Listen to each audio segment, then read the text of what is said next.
The grand lobby of the Waldorf Astoria was buzzing with Wall Street's elite, but billionaire CEO Catherine Montgomery was paralyzed. Her champagne flute slipped, shattering against the imported marble.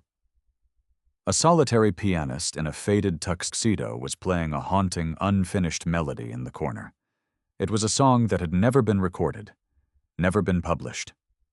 A song written 15 years ago on a rainy Tuesday in Brooklyn strictly for her. And the man playing it was the ghost of the only man she had ever loved. Catherine Montgomery did not believe in ghosts. At 34, as the CEO of Montgomery Enterprises, a global real estate and venture capital empire worth over $8 billion, she dealt in tangible assets, concrete contracts, and ruthless acquisitions. She was a woman carved from ice and steel, known in boardroom circles as a brilliant, unyielding force who never let emotion dictate a single decimal point of her life. Tonight was supposed to be a standard obligation. The annual Pediatric Oncology Gala at the Waldorf Astoria in New York City was a sea of bespoke Tom Ford tuxedos, dazzling Cartier diamonds, and the clinking of baccarat crystal. Catherine stood near a towering ice sculpture, draped in a backless emerald Oscar de la Renta gown, half listening to a hedge fund manager named Donovan rattle on about offshore tax shelters. Then the ambient background music shifted. Usually, these events hired string quartets or jazz ensembles that faded into the wallpaper. But the hotel's grand Steinway concert piano had just been taken over by a new player. The first few chords struck the air like a physical blow to Catherine's chest. It was a D minor progression, melancholic and slow, sliding into an unexpected, delicate F sharp. Catherine stopped breathing. Donovan was still talking, but his voice became a distant, muffled drone, like a television left on in another room. Her pulse hammered a frantic rhythm against her ribs. It's impossible, she thought, her manicured nails digging painfully into the palms of her hands. It's a coincidence, a statistical anomaly. But then came the bridge. A complex, cascading run of notes that sounded like rain hitting a tin roof, followed by a sudden, heart-breaking pause. Only one person in the world knew that pause. Only one person knew how the melody was supposed to hesitate, as if the piano itself was taking a shaky breath before diving into the final chorus. He had called it Asters in October. "Catherine, are you all right? You look like you've seen a ghost," Donovan asked, finally noticing her absolute stillness. "Excuse me," Catherine whispered, her voice trembling. A sound she hadn't produced in over a decade. She turned away from him, her emerald gown sweeping across the floor as she moved toward the raised mezzanine where the piano sat beneath a cascading crystal chandelier. The crowd parted around her, sensing the sudden, predatory intensity radiating from the billionaire. As she drew closer, the pianist's profile came into view. Time violently fractured. 15 years dissolved in the span of a single heartbeat. It was Benjamin Hayes. He was older now. The unruly, sun-kissed hair of the 20-year-old Juilliard dropout she had loved was now cut shorter, heavily threaded with premature silver at the temples. The sharp, aristocratic jawline was obscured by a rough shadow of a beard, and the tuxedo he wore was a rental, slightly frayed at the cuffs. His shoulders carried a heavy, invisible weight that hadn't been there in his youth. Yet his hands, those long, expressive fingers that used to map the contours of her face in the dark, danced across the ivory keys with the exact same desperate, soul-shattering grace. Catherine stopped 10 feet away, hiding behind a marble pillar, unable to take another step. She couldn't breathe.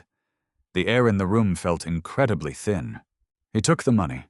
Her mind screamed, repeating the mantra that had hardened her heart all those years ago. He took the $500,000 from your father and walked away. He sold you.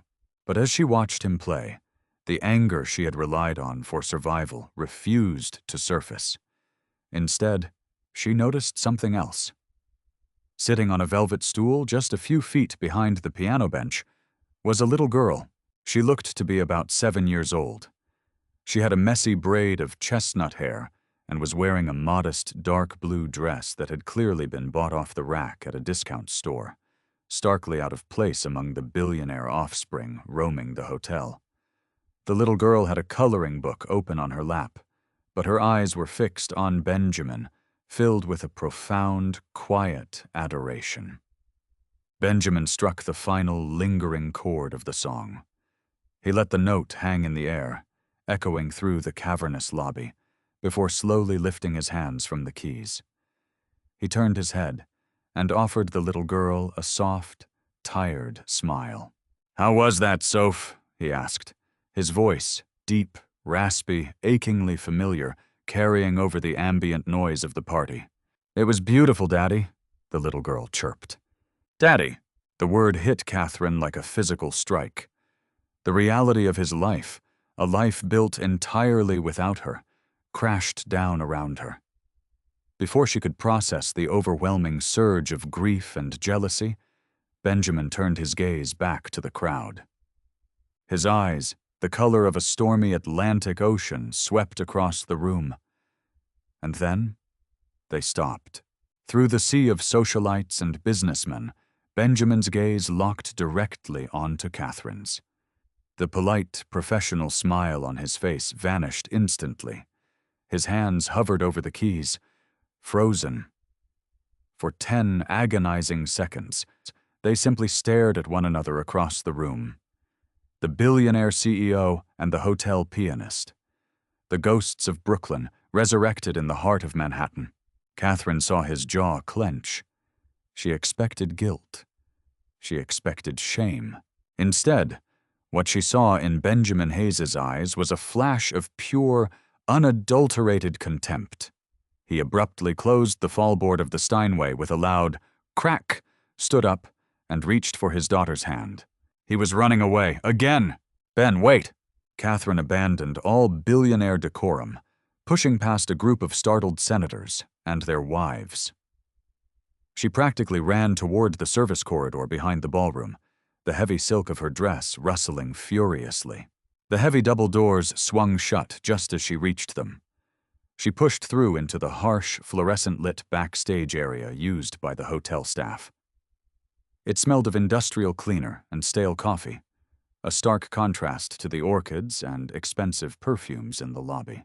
Benjamin was halfway down the hall, holding a battered leather sheet music briefcase in one hand and the little girl's hand in the other. "Benjamin!" Catherine called out, her voice echoing off the cinder-block walls. He stopped, but he didn't turn around. He stood rigid, his broad shoulders tensed under the cheap fabric of his tuxedo jacket. "Keep walking, Sophie," Ben muttered quietly to the girl, handing her the briefcase. "Go wait by the time clock for me. Don't talk to anyone." "But Dad, your gig isn't over." "Do as I say, sweetie, just for a minute." Sophie glanced back at Catherine with wide, curious eyes before scurrying down the hallway, her small shoes squeaking on the linoleum. Once she was out of earshot, Benjamin finally turned around. Up close, the years were even more apparent on his face. The boyish charm had been replaced by the rugged, weathered look of a man who had fought a losing battle with the world for a very long time. But his eyes were exactly the same. "Ms. Montgomery," he said. The formal title felt like a slap to the face. His voice was completely devoid of warmth. It was as cold as the ice sculptures in the ballroom. "Enjoying the gala?" Catherine took a step forward, her heart hammering. "You're playing my song. You just played Astor's in October." "I was playing a requested set list," Ben replied, smoothly, his face a perfect mask of indifference. "A client asked for something melancholic. It fit the bill. Don't flatter yourself." "Don't flatter myself?" Catherine gasped, the shock quickly morphing into the familiar, defensive anger she had honed over 15 years. "You disappear off the face of the earth. You take my father's money and run, and now you show up playing the song you swore you wrote for me, and you tell me not to flatter myself?" Ben's eyes narrowed dangerously. "Your father's money?" He let out a harsh, humorless laugh that echoed down the barren corridor.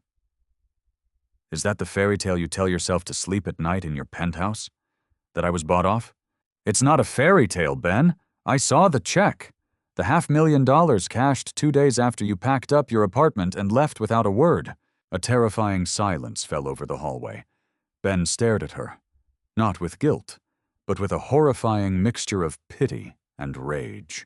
I never took a dime from Charles Montgomery, Ben said, his voice dropping to a low, lethal whisper. And I didn't leave without a word. I left after the police officers your father hired dragged me out of Juilliard and handed me a restraining order. I left after you sent your lawyer to my apartment to tell me that my obsessive stalking was damaging your reputation, and that if I ever came near you again, I'd end up in Rikers. Catherine physically recoiled, the color draining entirely from her face. What? No, I never did that. Ben, I waited for you. I waited at the Brooklyn Promenade for 4 hours in the freezing rain. We were supposed to run away to Chicago.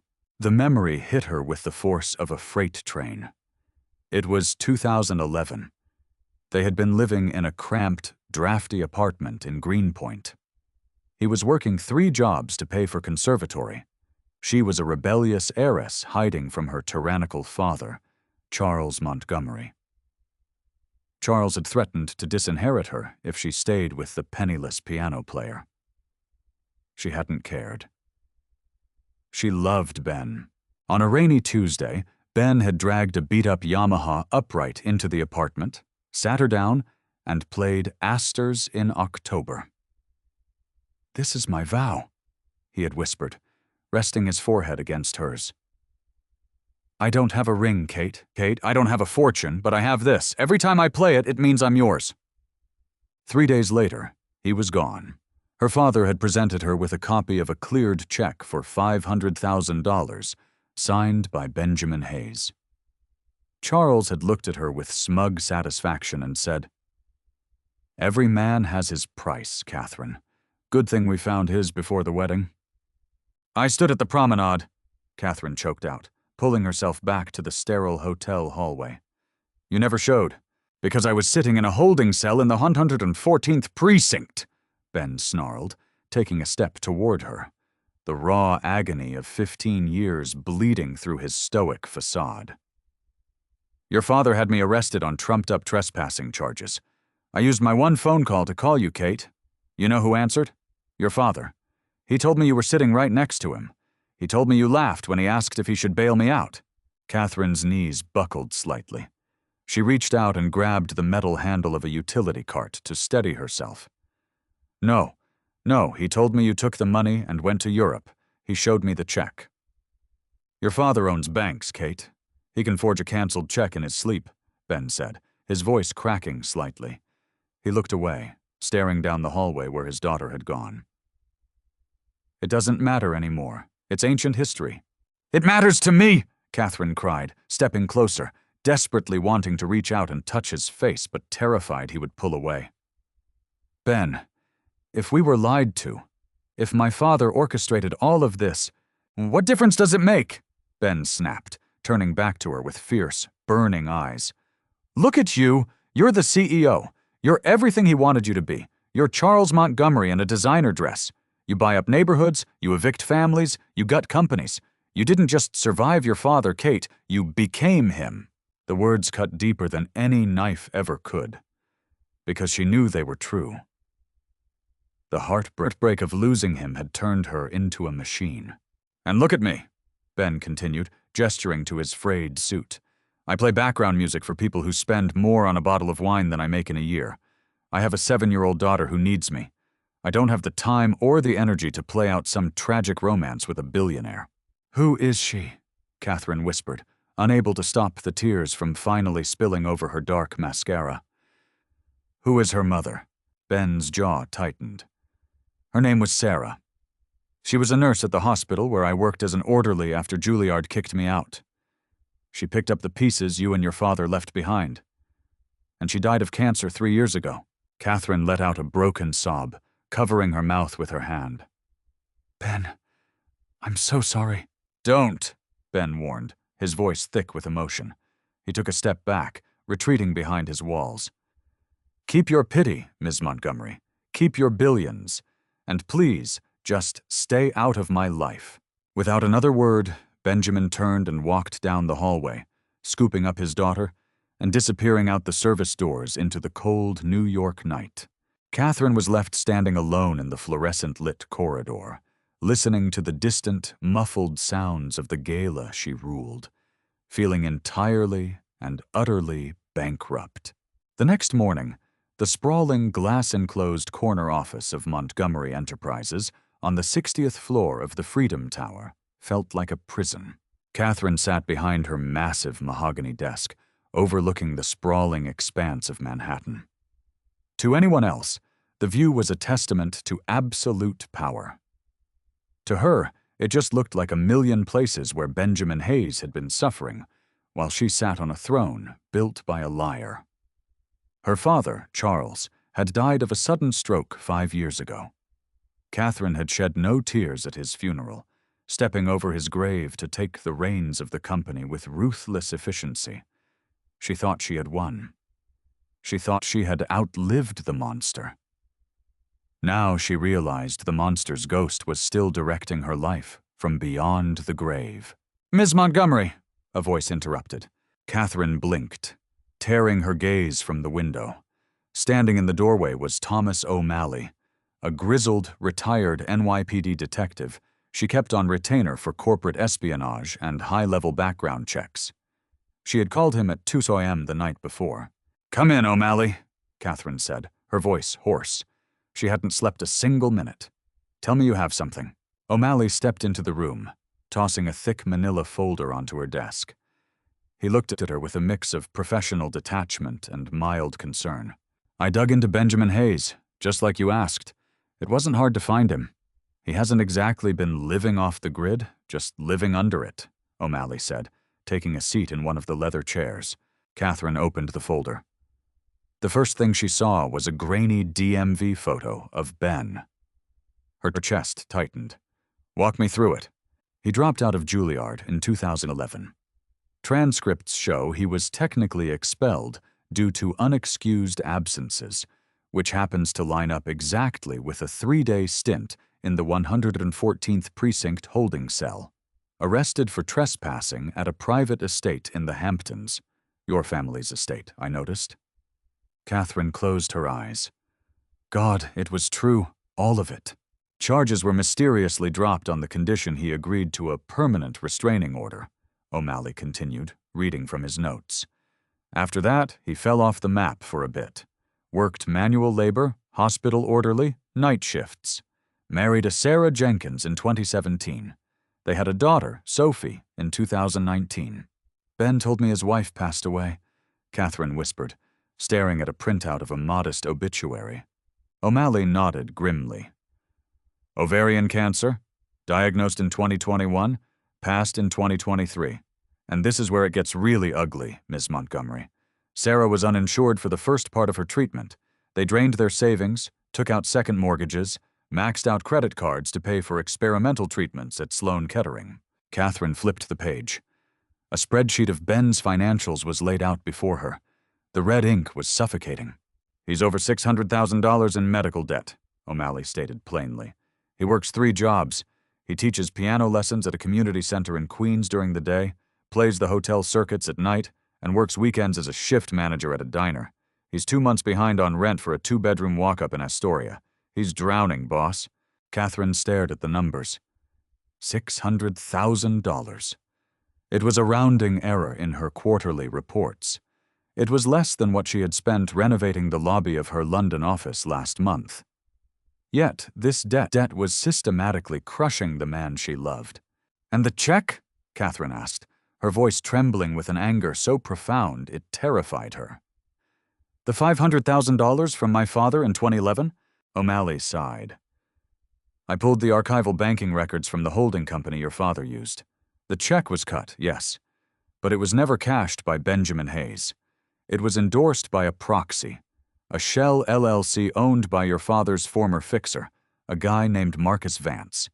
They fabricated the endorsement signature, routed the money through a dummy account, and printed a fake cleared copy to show you.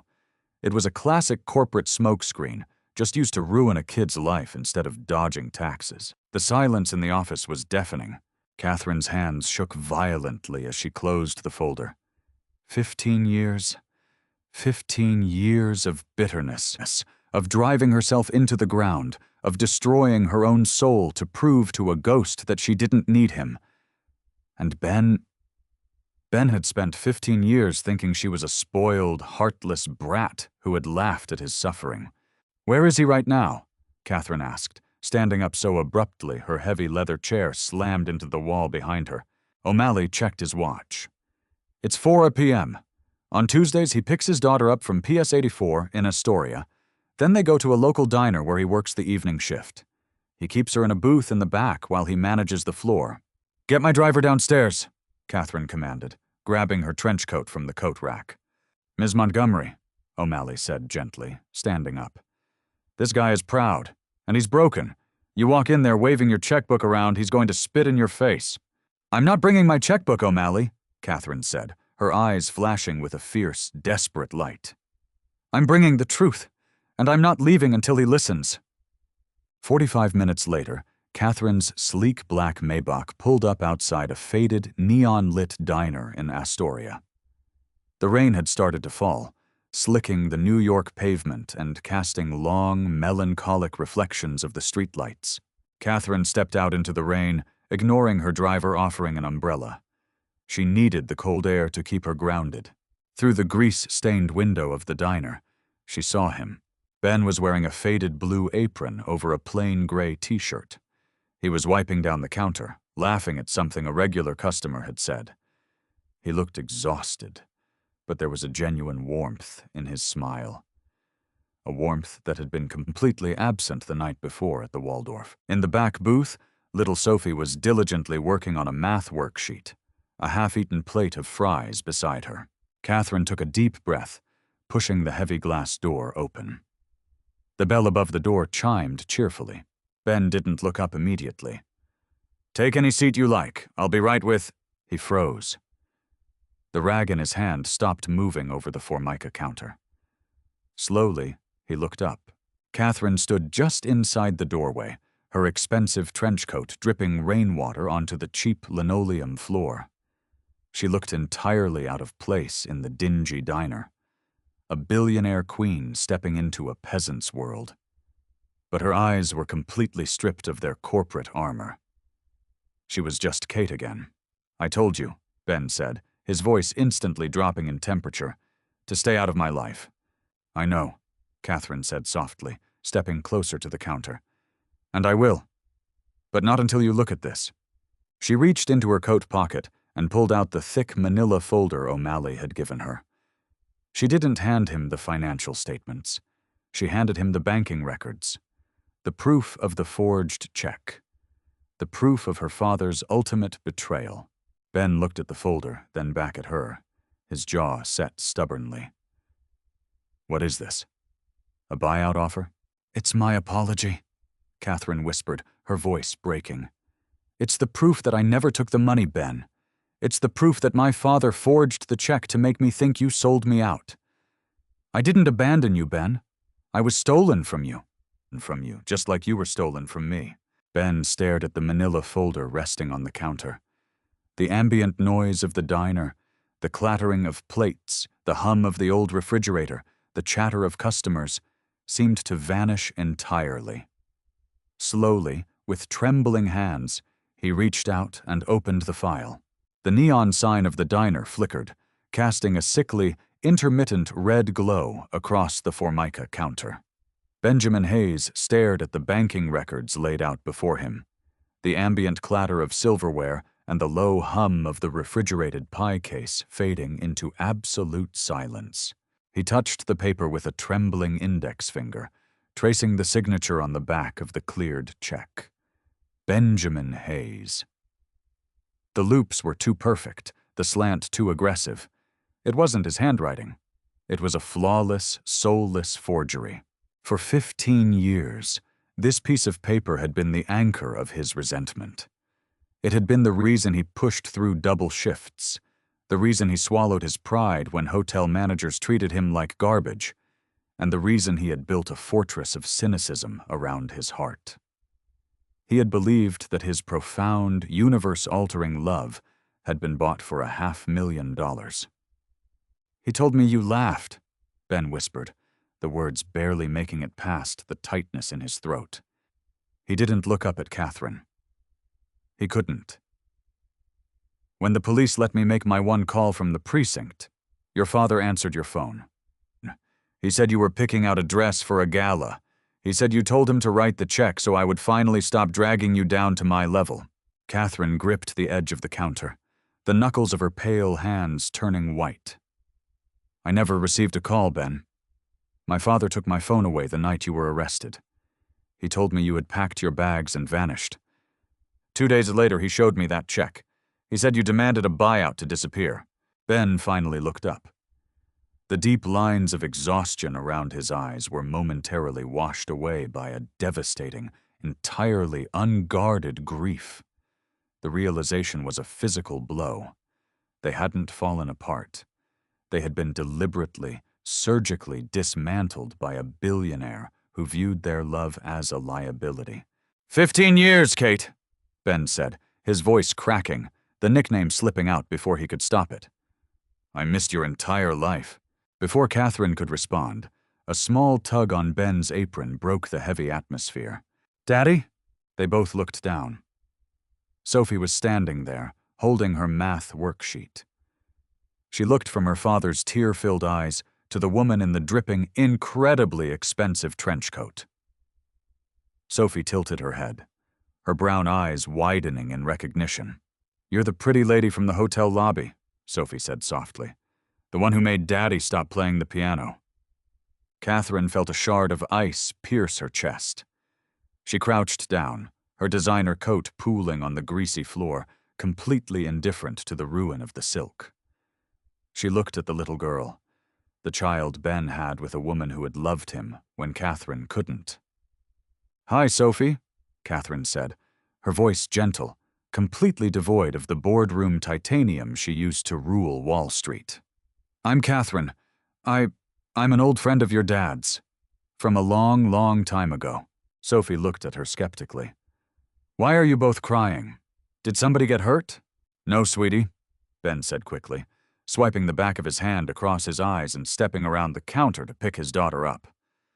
"Just talking about old times. Go back to the booth, okay? I'll get you some ice cream in a minute." Just as Sophie nodded and settled onto his hip, the bell above the diner door jingled aggressively. 2 men walked in. They didn't fit the diner's demographic. They wore sharp, tailored charcoal suits and carried identical leather briefcases. They bypassed the "Please wait to be seated" sign and marched directly toward the counter.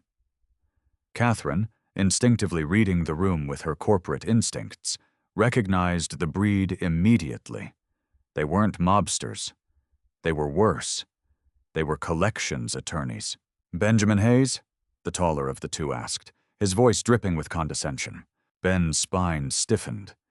He set Sophie down behind him, shielding her with his body. "I'm working. You can't do this here." "Actually, Mr. Hayes, we can," the man said smoothly, pulling a thick stack of stapled documents from his briefcase. "We represent Apex Capital, the firm that recently acquired the debt portfolio from Sloan Kettering. You are 60 days delinquent on your restructured payment plan for the medical debts incurred by Sarah Hayes. We are officially serving you with a notice of wage garnishment and an intent to seize declared assets." Ben's face drained of all color. "I mailed the check on Friday. It was only 3 days late. 3 days constitutes a breach of the restructuring agreement," the second suit added clinically. "We will be garnishing 60% of all documented wages, and the court order allows for the seizure of the Yamaha upright piano listed in your 2023 asset declaration. Have a pleasant evening."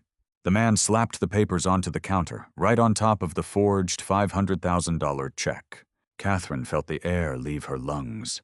The public humiliation was absolute. The few patrons in the diner were staring. Ben stood completely frozen, his shoulders hunched, completely stripped of his dignity in front of his child. "Wait!" Catherine snapped, stepping forward, the billionaire CEO roaring back to life. She glared at the two men with a ferocity that made them physically step back. Apex Capital? You're going after a single father's piano over a 3-day delay? Who is your managing director? The taller suit sneered. I don't see how that is your concern, lady. My name is Catherine Montgomery, CEO of Montgomery Enterprises, she said, her voice dropping to a lethal, quiet register. And if you don't take these papers off this counter right now, I will personally see to it that Apex Capital is investigated by the SEC for predatory asset seizure before the markets open tomorrow. The men exchanged a nervous glance, recognizing the name. Montgomery Enterprises was a titan. Kate, stop, Ben said. His voice was barely a whisper, but it cut through the diner like a whip. Catherine turned to him. Ben, let me handle— I said stop, Ben barked, his eyes flashing with a sudden, fierce anger. He grabbed the legal papers and shoved them into his apron. I don't need you to rescue me. I don't need Charles Montgomery's money fixing my life. It's my money, Ben, not his. It's the same thing, Ben shot back, breathing heavily. He looked at her, his pride wounded, bleeding out on the diner floor. You walk in here after 15 years, drop a file that proves my entire adult life is a tragedy built on a lie, and then you try to buy my problems away? You think you can just swipe a credit card and fix the fact that I'm drowning? I'm trying to help you, Catherine pleaded, tears welling up again. I don't want your help, Ms. Montgomery, Ben said, retreating back into his cold, defensive shell. He turned his back to her, picking up his rag to furiously wipe the counter. I want you to leave. Catherine stood there for a long moment, the silence ringing in her ears. She looked at Sophie, who was peeking out from behind the register, looking frightened. Defeated, Catherine picked up her ruined trench coat and walked out into the rain. The next morning, the climate inside the Montgomery Enterprises executive boardroom was downright glacial. Catherine stood at the head of the long glass table, staring at a projection screen displaying the corporate structure of Apex Capital. Her chief financial officer and her legal team sat in terrified silence. She had called an emergency meeting at 6:00 a.m. I want the Sloan Kettering debt portfolio, Catherine said, her voice clipped and devoid of any emotion. And I want it by noon. Catherine, be reasonable, her CFO argued cautiously. Apex Capital is run by Bradley Carmichael. The man is a scavenger.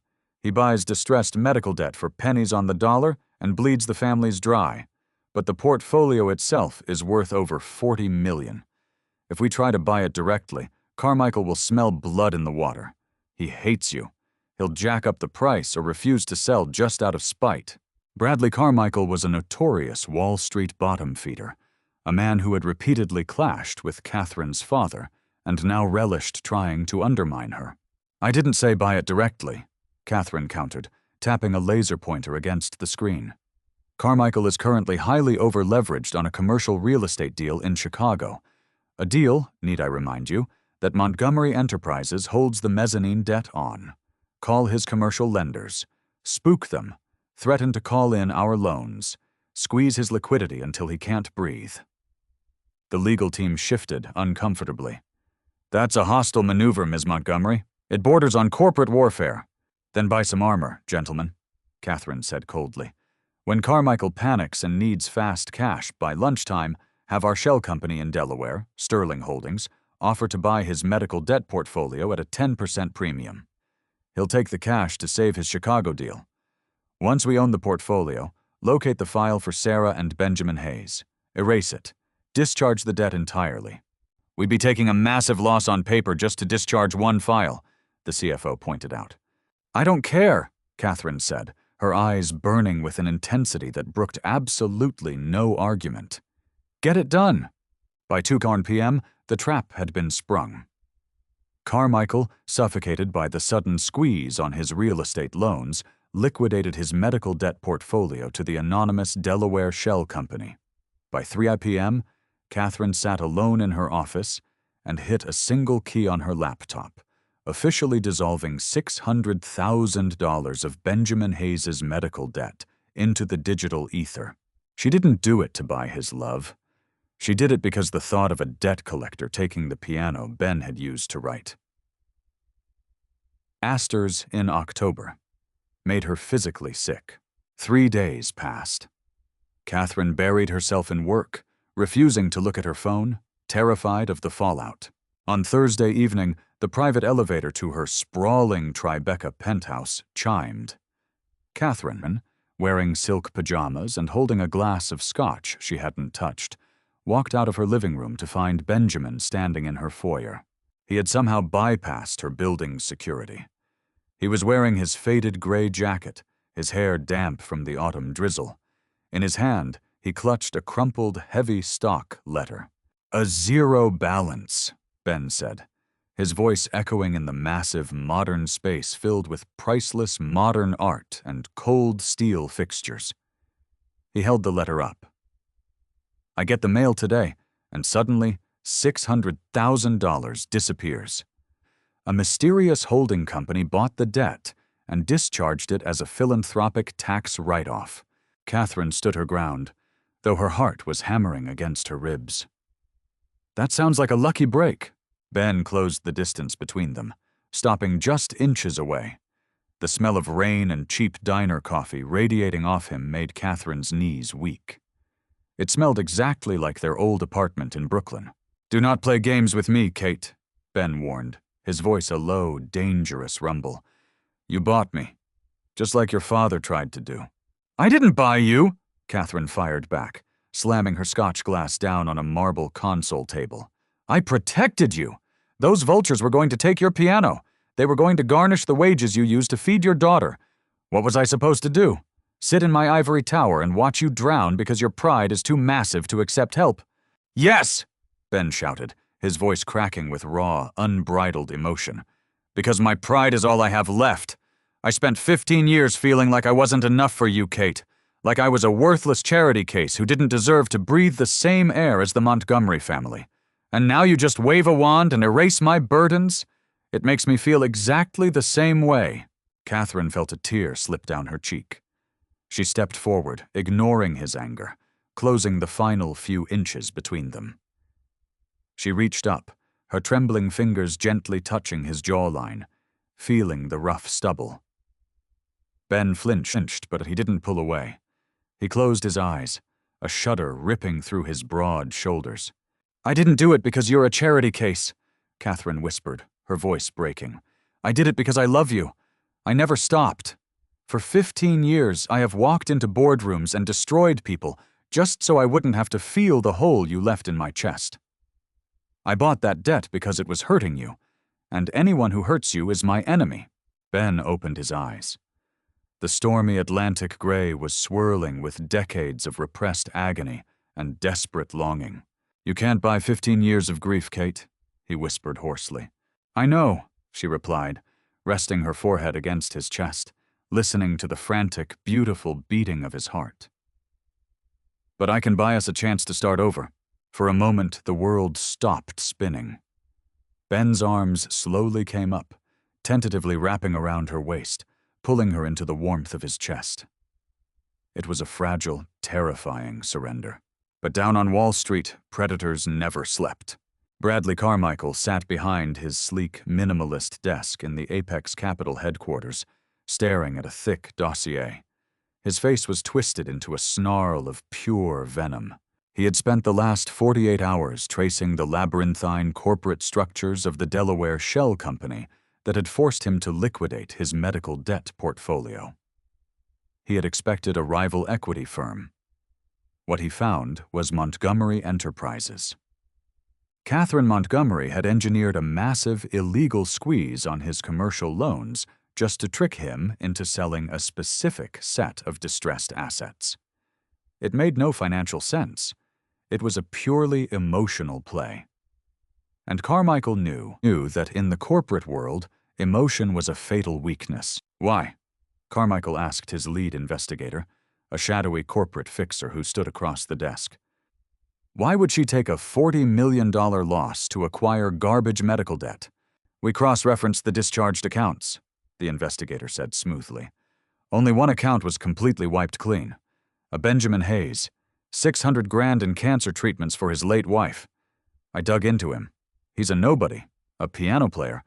But 15 years ago, he was Catherine Montgomery's college boyfriend. Charles Montgomery actually had him arrested to keep him away from her. Carmichael leaned back in his leather chair, a slow, predatory smile spreading across his face. The pieces were falling into place. The Ice Queen of Wall Street had a vulnerability. "He has a kid, right?" Carmichael asked, his mind working at lightning speed. "A 7-year-old daughter, Sophie. And Hayes is poor? Dirt poor. Behind on rent, works 3 jobs, erratic hours. He keeps the kid in the back of a diner until midnight sometimes." Carmichael's smile widened into something truly sinister. "Catherine just proved she will burn her own company to the ground to protect this man, which means if I control him, I control her. I want Montgomery's tech acquisition division. She outbid me last month." "How do we use Hayes?" "We don't," Carmichael said smoothly, picking up his phone. "We use the state. File an anonymous report with Child Protective Services in Queens. Flag the sudden, unexplained injection of corporate funds from a billionaire CEO into a poor single father's account. Suggest illicit money laundering. Suggest an unsafe environment. Frame it like Catherine is paying him off for something nefarious involving the child. Get a caseworker down to his apartment tonight. Rattle his cage until he breaks." At 8 p.m., Ben was sitting at his battered Yamaha upright piano in his cramped Astoria apartment, quietly playing the bridge to Astors in October. Sophie was asleep on the worn sofa, covered in a faded quilt. For the first time in a decade, Ben felt a fragile spark of hope. Catherine's confession the night before had rewritten his entire reality. They had talked until dawn, not about money, but about the lost years, about Sarah, about Charles Montgomery's cruelty. They were broken pieces, but they were finally looking at the same puzzle. A sharp, authoritative knock at the apartment door shattered the quiet. Ben frowned. He checked the deadbolt, then cracked the door. Standing in the poorly lit hallway were 2 uniformed NYPD officers and a stern-looking woman in a gray pantsuit holding a clipboard. "Benjamin Hayes?" the woman asked. "Yes," Ben said, his heart instantly dropping into his stomach. "Keep your voices down, please. My daughter is sleeping." "I am Agent Milburn with the Administration for Children's Services," the woman said coldly, pushing past him into the small apartment. "We received an anonymous, high-priority tip regarding the welfare of a minor, Sophie Hayes. We have a court-ordered mandate to evaluate the living conditions and your current financial and legal standing." Ben stumbled backward, absolute terror gripping him. "Wait, what? A tip? From who? I'm a good father." Agent Milburn sneered, looking around the cramped, drafty apartment. She noted the peeling paint, the stack of past-due utility bills on the counter, and the worn-out furniture. "Mr. Hayes, our reports indicate you work erratic, unsupervised night shifts, keeping the child in commercial kitchens. Furthermore, we have documentation showing a highly suspicious, sudden corporate payoff of over $600,000 tied to Montgomery Enterprises. We are investigating whether this constitutes illegal financial structuring, or worse, endangerment and trafficking." "Trafficking?" Ben yelled, the word tearing out of his throat. The officers instantly put their hands on their utility belts. "Are you insane? That was medical debt.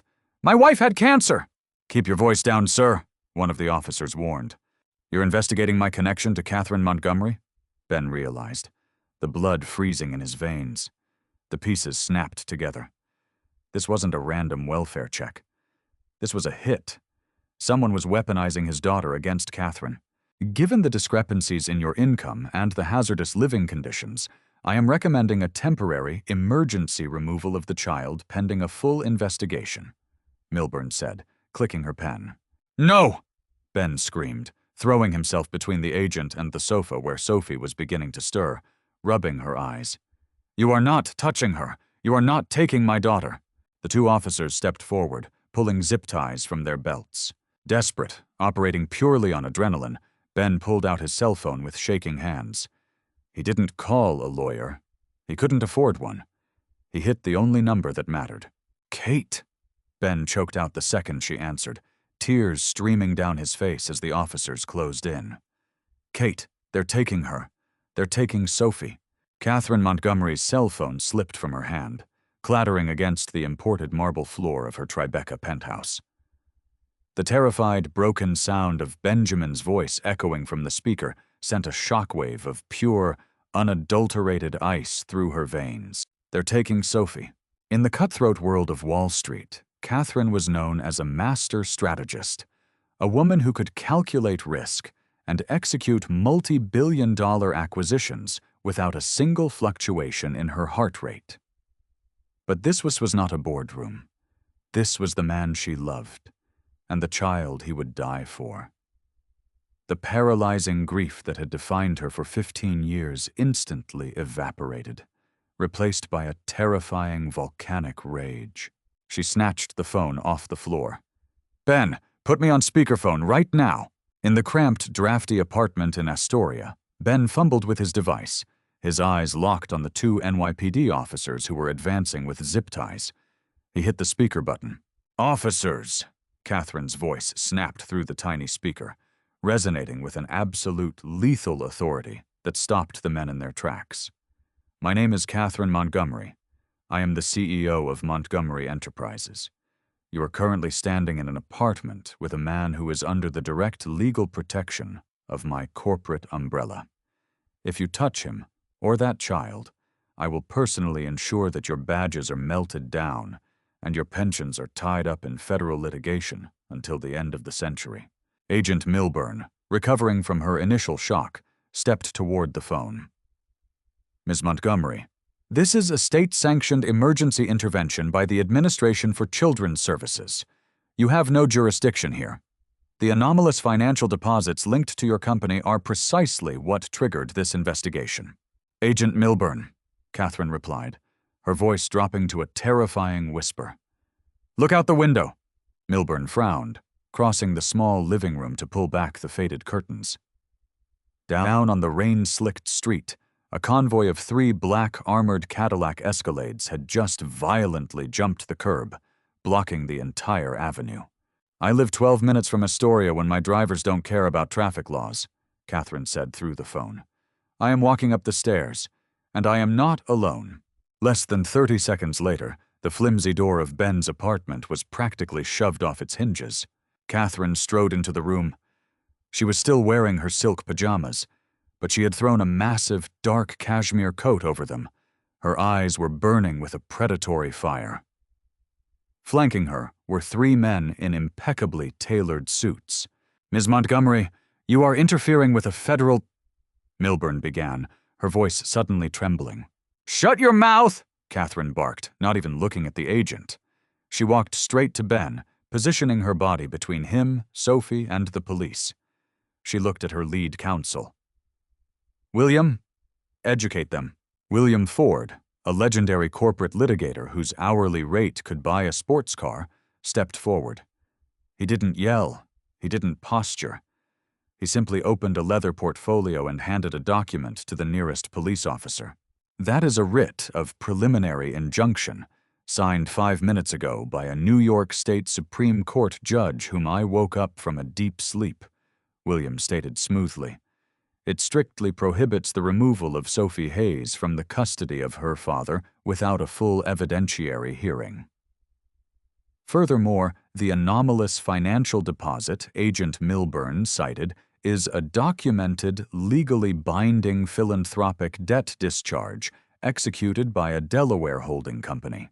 It is entirely legal, heavily taxed, and utterly none of your business. Milburn's face flushed an ugly shade of crimson. We received an anonymous tip, a high-priority red flag regarding child endangerment and trafficking. Yes, and we have already subpoenaed the telecom records of that tip, William countered, adjusting his wire-rimmed glasses. Filing a false report to weaponize Child Protective Services is a Class E felony. I suggest you leave this premises immediately, Agent Milburn, before you find yourself named as a co-conspirator in a federal extortion lawsuit." The two police officers looked at the Supreme Court injunction, then at William Ford, and finally at Catherine Montgomery, who looked ready to burn the building down with her bare hands. They silently holstered their zip ties and backed out the door. Milburn, realizing she was entirely outmatched, snatched her clipboard and followed them, her face pale with terror. The heavy silence returned to the apartment, broken only by the sound of the rain against the window. Ben fell to his knees, his entire body shaking as the adrenaline drained from his system. He pulled Sophie into his chest, burying his face in her chestnut hair. The little girl wrapped her arms around his neck, crying softly. Catherine dismissed her lawyers with a curt nod. They immediately stepped out into the hallway, closing the broken door behind them. She took a slow, shuddering breath, the invincible billionaire facade melting away to reveal the terrified woman underneath. She dropped to her knees on the scuffed linoleum floor, wrapping her arms around both Benjamin and Sophie. "They're gone," Catherine whispered fiercely into Ben's shoulder. "I've got you. Nobody is ever taking her away. I swear to you, Ben." Ben held on to Catherine as if she were the only solid thing left in the universe. He didn't pull away. He didn't mention his pride, or the money, or the 15 years of silence. In the crucible of nearly losing his daughter, all the defensive walls he had built were reduced to ash. "They targeted her, Kate," Ben choked out, his voice raw. "They used my little girl to get to you." Catherine pulled back just enough to look into his stormy gray eyes. Her expression was completely devoid of mercy. "I know," Catherine said, gently wiping a tear from Sophie's cheek before standing up. "Pack a bag, Ben. You and Sophie are coming to my home, and tomorrow morning I am going to teach Bradley Carmichael what it actually means to ruin a life." The sun had barely risen over the Manhattan skyline, casting long, razor-sharp shadows across the financial district, when Catherine Montgomery walked through the glass double doors of Apex Capital. She did not wait for the receptionist to announce her. She bypassed the security desk, her heels clicking ominously against the polished terrazzo floor, followed closely by Thomas O'Malley and William Ford. Bradley Carmichael was sitting behind his desk, sipping an espresso and reviewing quarterly projections, entirely confident in his shadow gambit.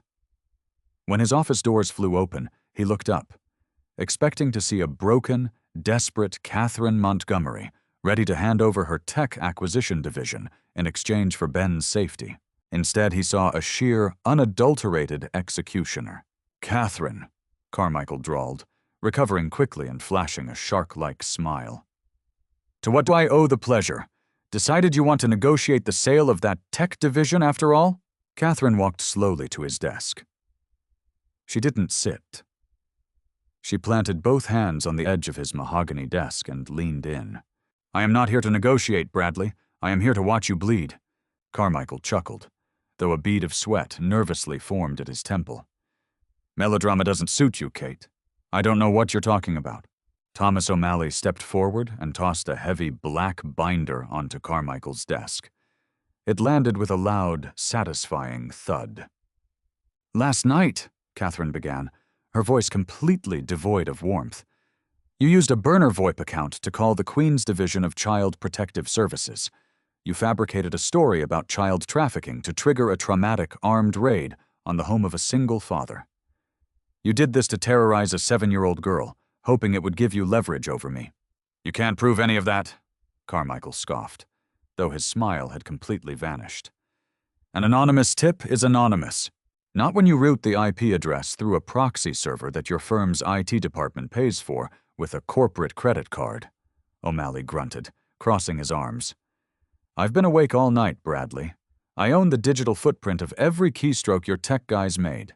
I have the audio recording of the 911 call and a voice recognition analysis that matches it to your lead investigator with a 99% certainty." Carmichael's face went completely ashen. He stared at the black binder as if it were a live grenade. "Filing a false CPS report is a felony," William Ford added clinically from the doorway. Extortion is a federal crime.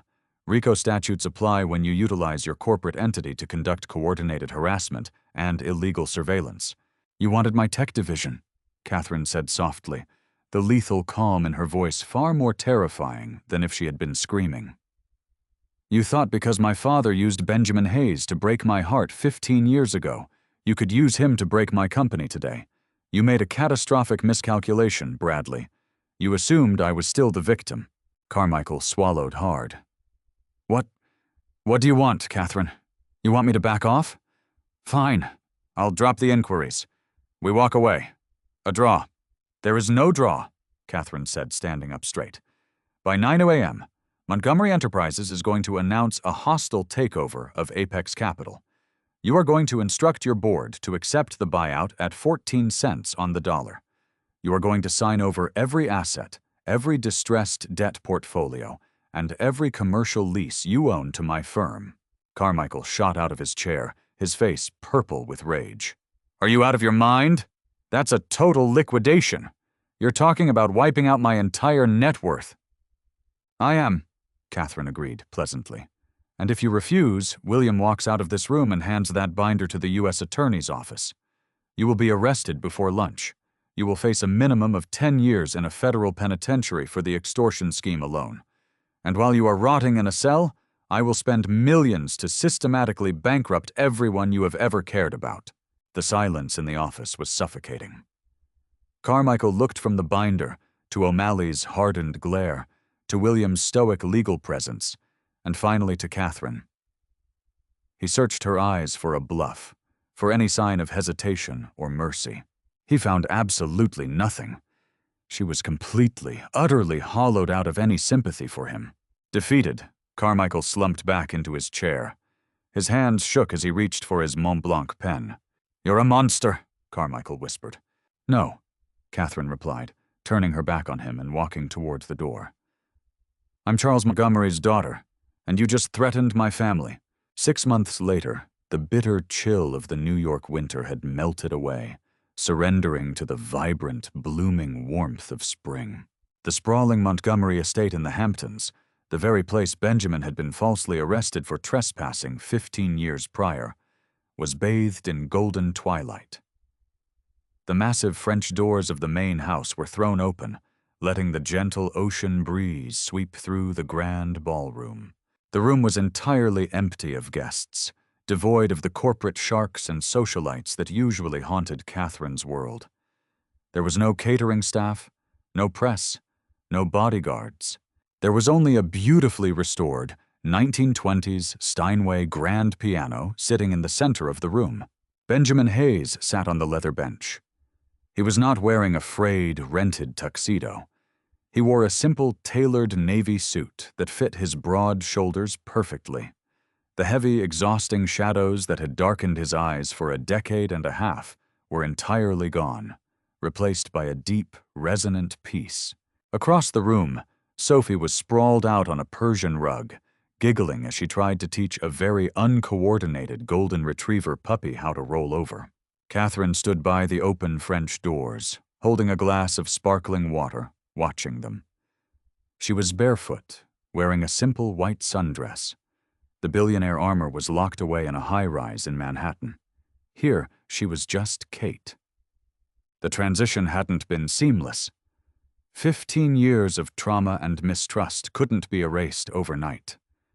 There had been long, tearful conversations in the dark, moments of insecurity, and the slow, delicate process of Ben allowing himself to accept that he didn't have to carry the weight of the world alone anymore. But they had done the work. Catherine had formally adopted Sophie, and Ben had finally returned to his true passion, accepting a position as a composer in residence at a conservatory Catherine had heavily endowed. Ben's hands hovered over the ivory keys of the Steinway. He looked across the room, his eyes finding Catherine's. I've been thinking about this for a long time, Ben said, his raspy voice echoing warmly in the vast space. 15 years, actually. I could never find the right progression to finish it. Every time I tried, it just felt broken, like it was missing the anchor. Catherine smiled softly, walking slowly across the polished hardwood floor until she was standing right beside the piano. She rested her hand gently on his shoulder. "And now?" she asked. Ben reached up, his long, expressive fingers covering her hand, pulling it down so he could press a kiss to her knuckles. "Now the anchor is here." He turned back to the keys. He took a slow, steadying breath and began to play. It was Easter's in October. The opening chords were exactly the same as they had been in that drafty Brooklyn apartment, and exactly the same as they had been in the Waldorf Astoria lobby. The D minor progression, melancholic and slow, sliding into the delicate F sharp. It was a melody born of desperation, a vow made by a penniless boy to a runaway girl. Catherine closed her eyes, letting the music wash over her. She felt the tears welling up. But they weren't tears of grief or bitterness. They were tears of absolute, profound relief. Ben played through the bridge, the cascading run of notes that sounded like rain hitting a tin roof. And then came the pause. The heartbreaking hesitation where the song had always stopped, suspended in time by lies and forged checks and stolen years. But this time the music didn't stop. Ben's hands moved with a sudden, breathtaking confidence. The melancholy minor keys transitioned violently, beautifully, into a sweeping, triumphant major chord progression. It was rich, complex, and overwhelmingly hopeful. It sounded like the sun breaking through a brutal storm. It sounded like a man who had walked through hell and finally found his way home. Sophie stopped playing with the puppy, sitting up on the rug to watch her father, completely mesmerized by the beautiful sound filling the room. Ben struck the final, resonant chord, letting the perfect harmony echo through the Hamptons estate, washing away the ghosts of Charles Montgomery once and for all. He slowly lifted his hands from the keys, the silence that followed feeling warmer and heavier than the music itself. Catherine leaned down, wrapping her arms around his neck, burying her face in the crook of his shoulder. She inhaled the scent of him, no longer smelling of cheap diner coffee and rain, but of sea salt and safety. "It's finished," Ben whispered, turning his head to press his forehead against hers. "I promised you 15 years ago, Kate. Every time I play it, it means I'm yours." Catherine looked at him, her heart completely whole, then glanced over at Sophie, who was smiling brightly at them. "We're finally home, Ben," Catherine said softly, kissing him as the last echo of the melody faded into the ocean breeze. "All of us." Did Catherine's ruthless, boardroom-style defense of the man she loved give you chills? From a devastating forgery that tore them apart to a multi-million-dollar corporate takedown to protect a little girl, Ben and Catherine proved that true love can survive even the darkest betrayals. If you were captivated by this incredible story of second chances, ultimate revenge, and the healing power of a single piano melody, don't keep it to yourself. Drop a like, leave a comment with your favorite twist, share this video with your friends, and subscribe for more heart-stopping real-life drama stories.